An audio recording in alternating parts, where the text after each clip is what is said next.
So look at this fantastic yellow. Well, okay, I'll start with this. This is yellow ochre and burnt sienna combinations on these leaves. Now I'm bringing in cad yellow pale and yellow ochre. So I'm almost at the top of my chroma slash value ratio on these petals, because this area is probably going to be the most interesting of the painting. It's going to be, there's going to be a bit of competition on the other heads, but this will probably be the strongest.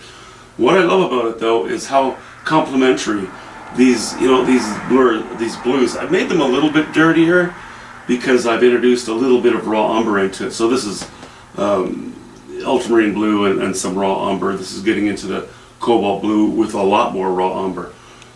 But look at how that pops against that canvas now. I just love that.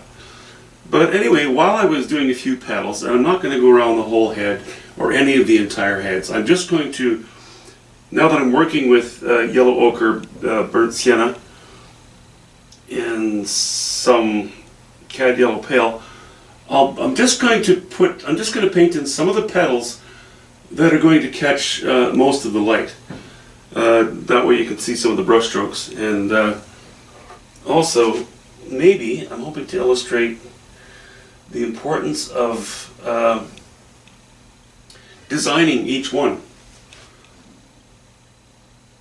In a lot of cases here, I'm not even going to paint the entire petal. Oh, that's a little too dark.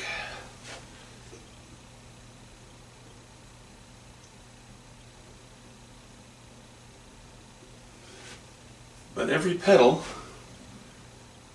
as you can see, whoops, now I'm picking up chunks of garbage. Not like milk cartons and plastic bags, but bits of paint that I would rather not have in there right now.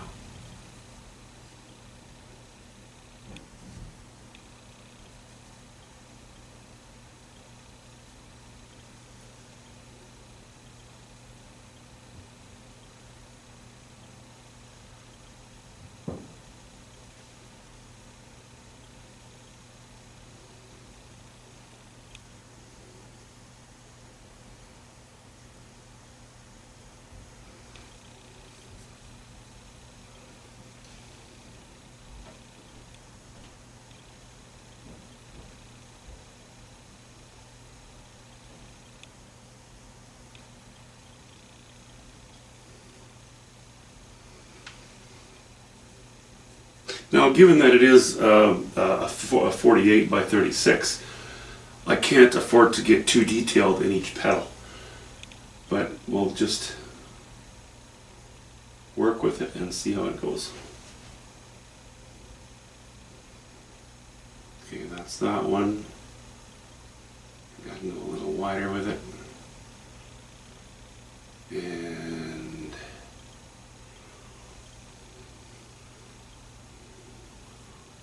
I'm going to tone this one down a little bit.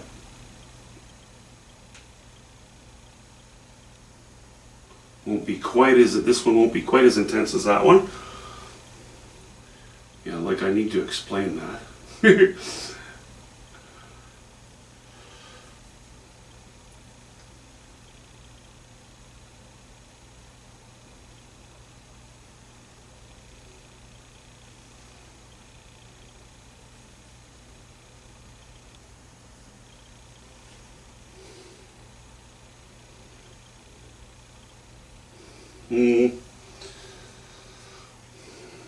I'll bring that down a notch too.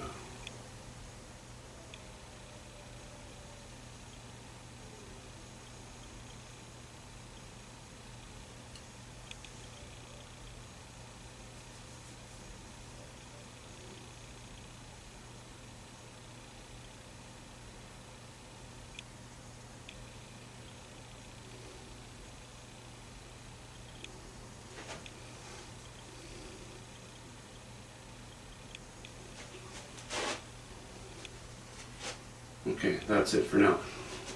Where the base of the petal meets the head, I don't want to have just a straight line either. So these are overlapping the head, so I've sort of finished them to the point that they curve over. But here, where they come out of the head, or the face of the sunflower, I'm avoiding that because I'm going to go down a lower value and a lower chroma at the bits, at the bases. Maybe not even much lower chroma, I may just go more into the reds. But right now I'm just doing what I'm comfortable with.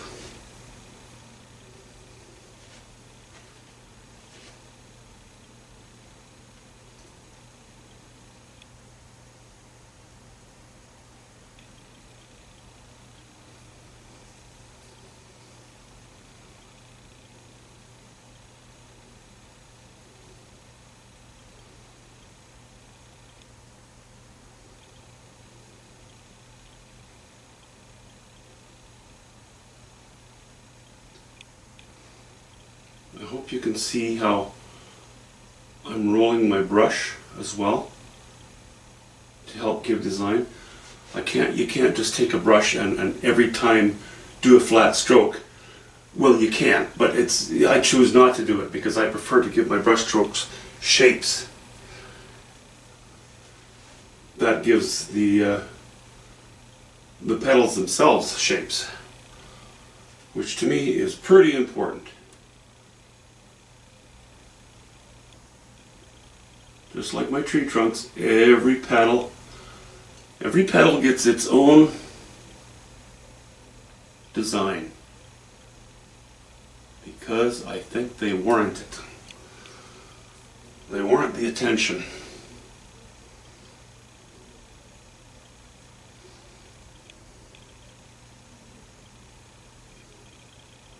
Oh, that's a little strong. You know what? That's a little stronger than I want.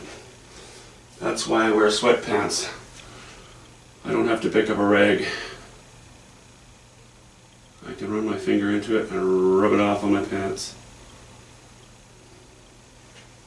Okay, those are looking pretty orangey. I'm going to put a little bit of, just a hint of yellow ochre and white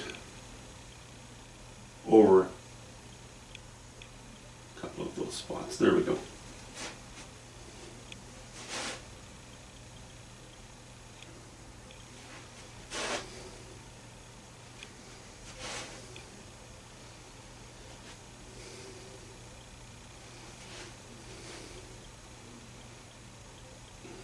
Okay. And of course, as with everything in nature, we need to have a few little anomalies here and there.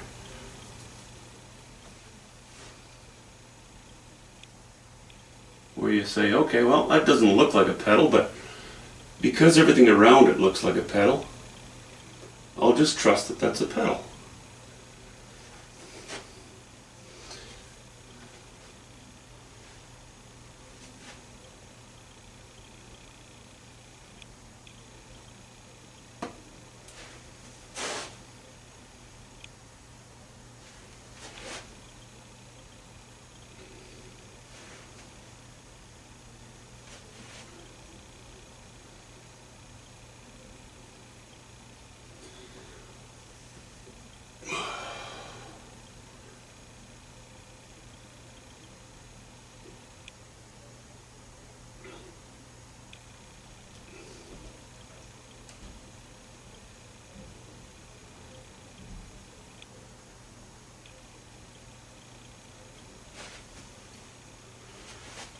Right.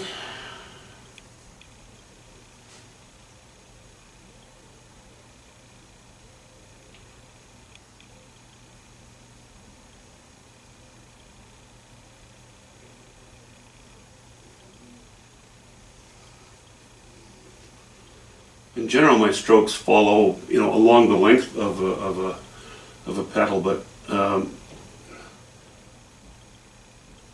just for the sake of variety, there's no harm in changing that up a little bit in spots.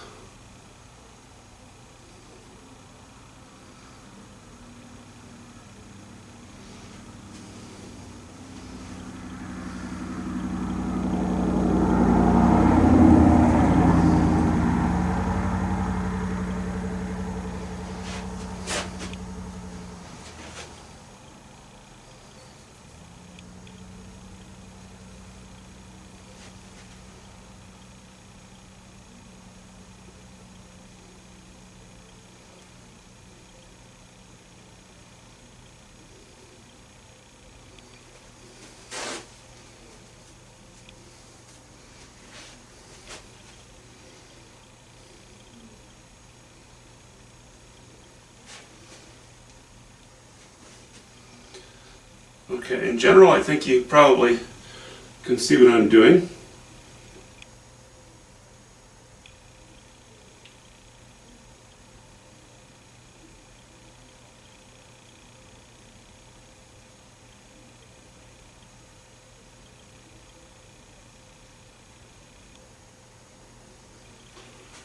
You know, the point of it mostly being that even though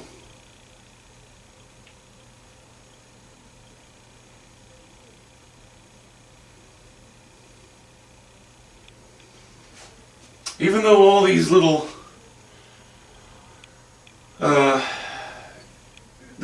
shapes are similar, they're not the same. And although they're all in the same family of colors, they have to vary. Even within one petal, they have to vary in their value and their chroma. Also, you can see this is going to be my most intense.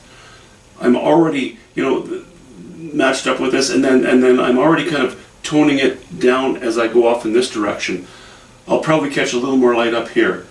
I'll be painting in all the petals more or less along this idea, but I'll be adding raw umber to the mixture I'm using today on the shadowy side of the faces, and then once everything is in place, that means that I've pretty much keyed in all of my colors.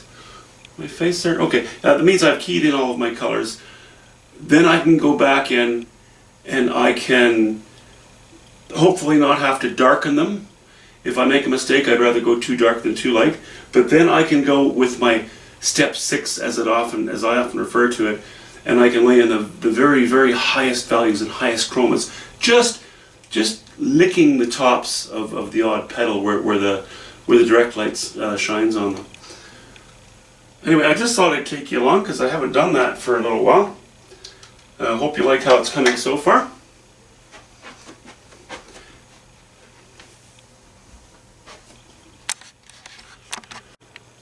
I thought I'd give you a bit of a close-up here.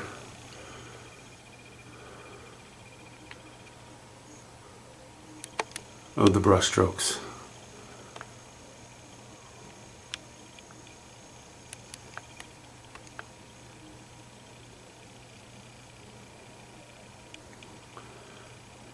And up into that neck of the woods there.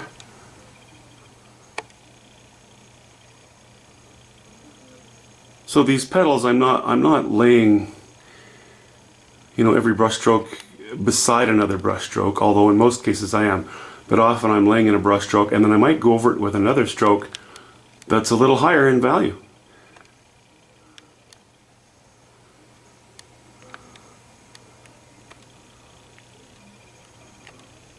Okay, I like how that's coming. Thanks for watching.